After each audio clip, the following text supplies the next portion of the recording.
अस्सलाम वालेकुम। उम्मीद है आप लोग ठीक हैं, खैरियत से हैं। अल्लाह पाक आप लोगों को अपने हिफ्ज़ व अमान में रखे। हमारी दुआएँ हमेशा आपके साथ हैं। अल्लाह पाक आप पर अपनी रहमतें इसी तरह बरसाता रहे। आपके बच्चों पर आपका साया कायम रहे। आप लोग खुश रहें, आबाद रहें, पाकिस्तान सलामत रहे ता क़यामत रहे। गुज़ारिश हमेशा जो आपसे की जाती है, वो जो हमारा नीचे यूट्यूब पर और इसके अलावा टिकटॉक पर सोशल मीडिया टॉक शो है, इसको ज़रूर फ़ॉलो करें। Social media talk show 1 Facebook पर है, इसको भी फ़ॉलो करें। ट्विटर पर और इंस्टाग्राम पर सीएच संधीला डबल ए से ज़रूर फ़ॉलो करें और ज़्यादा से ज़्यादा सब्सक्राइब भी करें, बेल आइकन को भी प्रेस करें और इसके अलावा इस पे जो अपनी राय का इज़हार है, उसको मत भूला करें क्योंकि उससे सीखने को बहुत मिलता है। पाकिस्तान में दोस्तों जब एससीओ कॉन्फ्रेंस हो रही थी, पूरी दुनिया तशख़्ख़ुस बहाल हो रहा था, पाकिस्तान का अमन हो रहा था। 200 से ज़ायद ममालिक से वफ़ूद आ रहे थे। इस वक़्त तहरीक-ए-इंसाफ ने धरने का ऐलान किया था। वो डी चौक की तरफ पेशकदमी कर रहे थे। इसी दौरान इन्हीं की आड़ में दुश्मन ताकतें भी अपना काम कर रही थी, जिन्हें हमारी इंटेलिजेंस एजेंसियों ने नाकाम बनाया। एससीओ कॉन्फ्रेंस की वजह से ये खबर ब्रेक नहीं की गई थी, लेकिन पाकिस्तान को एक बड़ी तबाही से बचा लिया गया था।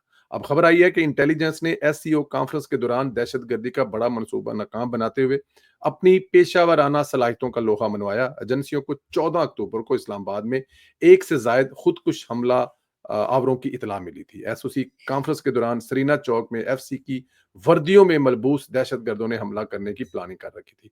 इंटेलिजेंस एजेंसी ने हमले की प्लानिंग में मलबूस 6 अफराद को रावलपिंडी के गुंजान आबाद इलाके से गिरफ्तार किया और कार्रवाई के दौरान खुदकुश हमलावर हलाक हुआ। हमलावर ने खुद को उड़ा लिया था, लेकिन इस खबर को फैलने से रोक दिया गया था। अभी अब ये देखें कि उनका जो मंसूबा था, एफसी की वर्दियाँ पहन के कौन शक करेगा एफसी की वर्दियाँ पहने हुए जवानों पर? और उस वक़्त जब इस्लामाबाद में हज़ारों की तादाद में फौजी तैनात होंगे, हज़ारों की तादाद में एफसी के जवान, हज़ारों की तादाद में जो इस्लामाबाद पुलिस और हो सकता है कि किसी दूसरे सूबे की पुलिस भी वहाँ पर ड्यूटी दे रही हो, किसी दूसरे सूबे के मेहमान के साथ, तो वहाँ पर उन पर कौन शक करता? लेकिन मेरे ख्याल में यहाँ पे खराज तहसीन पेश करना चाहिए हमारे मुल्क की उन एजेंसियों को जिन्होंने ये हमला भी रोका, उसको नाकाम भी बनाया और फिर उसको उनको जहन्नुम वासल करने के बाद इस खबर को रोकने में भी कामयाब हो गए। क्योंकि अगर ये खबर उस वक़्त बाहर निकलती कि एक ऐसा हमला नाकाम बना दिया गया, हमलावरों को जो ज़ाहिर है वो अपनी मौत मर भी गए हैं, उनको मार दिया गया है या उनको हलाक कर दिया गया है, तो ये खबर भी मेरे ख्याल में किसी तूफ़ान से कम नहीं होनी थी। और अंदाज़ा कर लें उससे पहले तहरीक-ए-इंसाफ क्या करने आई थी वहाँ पर। तहरीक-ए-इंसाफ इस्लामाबाद में आकर धरना देना चाहती थी। सोचें उस धरने के अंदर खुदा ना करे कोई ऐसी चीज़, उस धरने के अंदर कुछ ऐसा हो जाता तो फिर क्या होता? लेकिन ख़ैर अल्लाह पाक इस जैसे मैं अपने व्लॉग के शुरू में हमेशा ये दुआ करता हूँ कि अल्लाह पाक सलामत रहे ता क़यामत रहे, तो आज दरमियान में भी दुआ कर रहा हूँ कि अल्लाह पाक इस मुल्क को सलामत रखे और ता क़यामत रखे।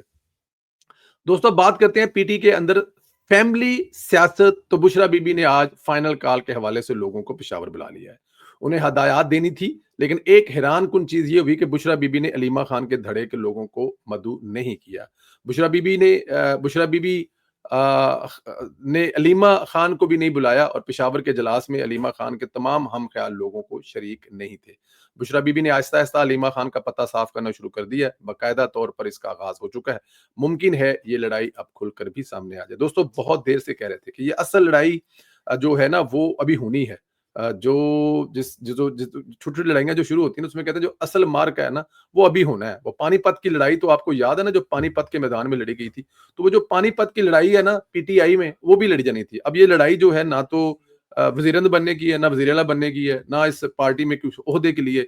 ये लड़ाई है नंद और भावज में। नंद और भावज आपस में लड़ेंगे कि इस पार्टी को चलाने के लिए अब कौन आगे आएगा, क्योंकि इमरान खान साहब जेल में हैं और कितनी देर के लिए जेल में हैं और कब तक वो बाहर नहीं आएंगे किसी को इस बात का पता नहीं है। कोई जहाज पर चढ़ा रहा है, कोई मियां खान साहब के हाथ और पैर बांध कर मुंह पर पट्टी बांध कर जहाज में चढ़ा रहा है, तो कोई रजामंदी से चढ़ा रहा है। लेकिन असल लड़ाई ये है कि खान साहब के जहाज चढ़ने के बाद इस पार्टी पर कब्जा कौन करेगा। इस पार्टी को अब देखिए दो ग्रुप तो हैं, एक अलीमा खान के साथ है, वो समझते हैं कि अलीमा खान का हक ज्यादा है क्योंकि अलीमा खान साहब की बहन है। और बहुत से लोग जो हैं वो बुशरा बीबी की ताकत का अंदाजा रखते हैं और उन्हें इस बात का पता है कि इमरान खान साहब के नजदीक बुशरा बीबी का क्या मुकाम है, इमरान खान साहब बुशरा बीबी को किस हद तक पूजते हैं, किस हद तक उनकी बात मानते हैं, तो वो बुशरा बीबी के साथ भी खड़े हैं। लेकिन ऐसे लोगों का दोनों तरफ कोई पता नहीं, किसी भी वक्त जंप मारकर दूसरी साइड पे जा सकते हैं। लेकिन अलीमा बीबी ने अलीमा बीबी को बाहर करने के लिए साबिक खातून अव्वल बुशरा बीबी खान साहिबा ने ये फैसला अब कर लिया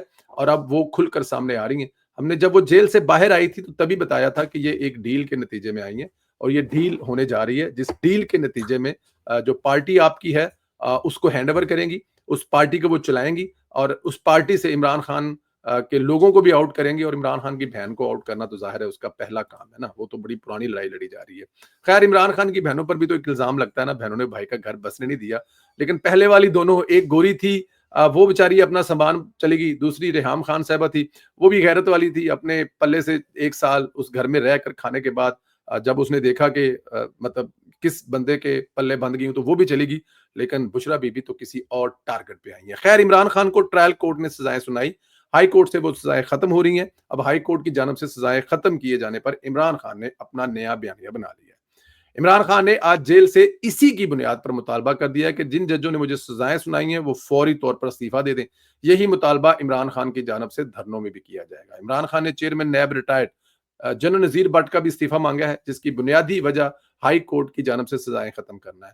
ना हाई कोर्ट सज़ाएँ खत्म करते, ना इमरान खान को बयानिया बनाने का मौका मिलता। ट्रायल कोर्ट के जज मुफ्त में मेहनत करके केस का फैसला सुनाते हैं और हाई कोर्ट वाले जो हैं, अब मुझे ज़रा ये बताएं कि जो हम मिसालें देते हैं इंग्लैंड की, जब हम मिसालें देते हैं अमेरिका की, कि वहां पर जो ट्रंप साहब की वजह से एक हमला हुआ था, या फिर अभी जो इस वक्त यूके में एक फेक न्यूज पर हमला हुआ था, अगर उसके जज भी यही रवैया इख्तियार करते, जो पाकिस्तानी जज रवैया इख्तियार करते हैं, तो आप सोचें इस वक्त यूके का और अमेरिका का क्या हाल होता, और उस मुल्क के जज उनका क्या हाल करते हैं कि जज जो हैं उनको नजर ही नहीं आता, उनको देखने भी नहीं चाहते, वो सुनना भी नहीं चाहते, वो सिर्फ फैसला देकर घर कॉल और मैसेज जल्दी होती है उनको कि आपके लीडर के हक में फैसला सुना दिया, आपके लीडर की ख्वाहिश को पूरा कर दिया। एक इस मैसेज करने के चक्कर में वो दुनिया की कोई चीज नहीं देखते और वो करते हैं जो उनको नजर आ रहा होता है, या उनको घर जाके जो जिससे सुकून मिलना है। बट एनी हाउ, एक तरफ अदारे लड़ाइयाँ लड़ रहे हैं, एक तरफ अदारे जो हैं वो आपके सामने हैं, वो कौन सी लड़ाई लड़ रहे हैं। अभी आपको बताया कि हमारी एजेंसी ने किस तरह अपने मुल्क की इज्जत, अपनी मुल्क के आए हुए मेहमानों का ख्याल, अपने उनकी जानों बचाने के लिए किस लेवल तक अभी एजेंसियां काम कर रही हैं और किस लेवल तक जाके नजराने पेश कर रहे हैं। मुझे बताया दुनिया में इस वक्त कौन सी फज है, कौन सी ऐसी फौज है जो इस लेवल की कुर्बानियां दे रही है, जो अपने ही मुल्क के अंदर ऐसे लोगों से लड़ने में महफूज हैं जो हैं तो इसी मुल्क के, लेकिन उनका मकसद कुछ और है। उनका मकसद इस मुल्क को नुकसान पहुंचाना, उसका मकसद इस मुल्क की फौज को टफ टाइम देना, और उसके पीछे वो क्या कर रहे हैं। अभी हाल ही में देखा आपने जो केपीके में जो पुलिस वाला है जिसने 100 पुलिस वाला मरवा दिया, शहीद करवा दिया, उसने सिर्फ 2 लाख रुपया उसका टोटल इनाम लिया। तो ऐसे लोगों से लड़ने के लिए हमारी जो फौज है, हमारे जो अदारे हैं, और दूसरी तरफ हमारे जज साहबान जो हैं, उनका जो काम है, उनका जो कारोबार है, वो भी आपके सामने है।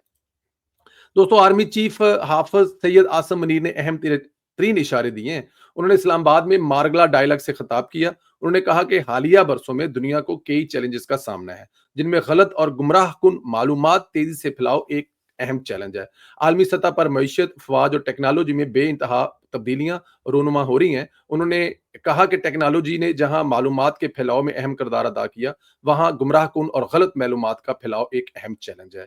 जामिया कवानीन और कवादो ज़ाबत के बगैर गलत और गुमराह कुन मालूमात और नफरत अंगेज बयानात सियासी और समाजी ढांचे को गैर मुस्तहकम करते रहेंगे। आर्मी चीफ की ये गुफ्तगू मुझे साइबर कवानीन की सख्ती और नए कवानीन का इशारा दे रही है। जैसे उन्होंने इस पर जोर दिया, इसका मतलब है कि नए साइबर कवानीन आ रहे हैं, आने भी चाहिए। आर्मी चीफ को इस बात का अंदाजा है और हमारी कुछ मालूमात हैं, हमारी कुछ इंफॉर्मेशन है कि आर्मी चीफ जो है वो इस बात पर बड़ी गहरी नजर रखते हैं और वो ये भी देखते हैं, वो ये भी नोट करते हैं कि इस मुल्क की खातर कौन से लोग हैं जो पाकिस्तान में हैं या पाकिस्तान से बाहर हैं, लेकिन वो सुबह शाम इस फितने को जो टफ टाइम देने वाले लोग हैं, उसमें कोई भी हो सकता है। उसमें मैं अब किसी का नाम तो नहीं लेता या मैं किसी की तरफ इशारा नहीं करता, लेकिन ये उनके टेबल पर नाम पड़े हुए हैं कि कौन से लोग हैं। मतलब मैं अब इस टेबल पे नाम पड़े होने का मतलब ये है कि वो किस लेवल तक इस लड़ाई को समझते हैं और वो किस लेवल तक समझते हैं कि कौन कौन से लोग इस वक्त दुनिया में अपने मुल्क पाकिस्तान की खातिर इस फितने से लड़ने के लिए, इस फितने का ढंग निकालने के लिए, इस फितने को खत्म करने के लिए अपने तौर पर लड़ रहे हैं। उनके बैक पर कोई नहीं है, उनको उनको किसी किस्म का कोई सहूलत नहीं है, उनको किसी किस्म की कोई, जिसे कहते हैं कि वो ऑन बोर्ड नहीं है, लेकिन वो अपने मुल्क के लिए इस फितने के खिलाफ लड़ने के लिए बैठे हुए हैं। ये मैं आपको अपनी इंफॉर्मेशन पे बता रहा हूं। तो आर्मी चीफ को जब ये पता है, आर्मी चीफ को इस बात का भी पता है कि ये जो लड़ाई हालाँकि आर्मी चीफ के ही पुराने जो उनके पहले वाले इसी ओहदे पे बैठे लोग हैं, उन्होंने ये शुरू की थी और शुरू करने के बाद इसको खत्म करने का जो स्विच है वो शायद बनाना भूल गए थे। लेकिन मौजूदा आर्मी चीफ साहब जो हैं वो इस लड़ाई को समझते हैं और इस लड़ाई को इस लिहाज से भी जानते हैं कि जो जंगें लड़ी जाती थी, जो बॉर्डरों पर लड़ी जाती थी, फिर वो बॉर्डरों से हवाई जहाज़ों पर आ गई, हवाई जहाज़ों से फिर आगे चली गई, लेकिन अब वो लड़ाइयाँ निकल कर आपके मोबाइलों पर आ गई हैं और इस बात का उनको एहसास है और इस बात के एहसास को करते हुए आप बहुत जल्द उनको एक्शन में देखेंगे और बहुत सारे ऐसे कवानीन देखेंगे, बहुत सारे ऐसे लोग देखेंगे सामने आएँगे, जो इसको लड़ाई लड़ने के लिए जो अपने तौर पर काम कर रहे हैं। अल्लाह ताला की ज़ात आप लोगों को अपने हिफ्ज़-ओ-अमान में रखे, अल्लाह ताला की ज़ात आप लोगों को लंबी सेहत वाली ज़िंदगियाँ दे। चैनल को ज़रूर सब्सक्राइब करें, बेल आइकन को प्रेस करें, ये नीचे आपके लिखे हुए हैं सोशल मीडिया टॉक शो, जो फ़ोरम इस्तेमाल करते हैं आप सोशल मीडिया के वो फ़ोरम पर आप ज़रूर इसको सब्सक्राइब करें, बेल आइकन को प्रेस करें और जो आपसे राय माँगी जाती है उसका इज़हार ज़रूर करें। इस लड़ाई में जीतेगा कौन? बुशरा बीबी जीतेगी या साबिक़ खातून-ए-अव्वल बुशरा बीबी खान और अलीमा खान, दोनों में से कौन जीतेगी? आर्मी चीफ कामयाब हो पाएँगे? कुछ नए कवानीन साइबर आ रहे हैं। इन तमाम चीज़ों पर आप लोगों से गुज़ारिश है आप लोग इस पे ज़रूर राय का इज़हार करें। Thank you very much.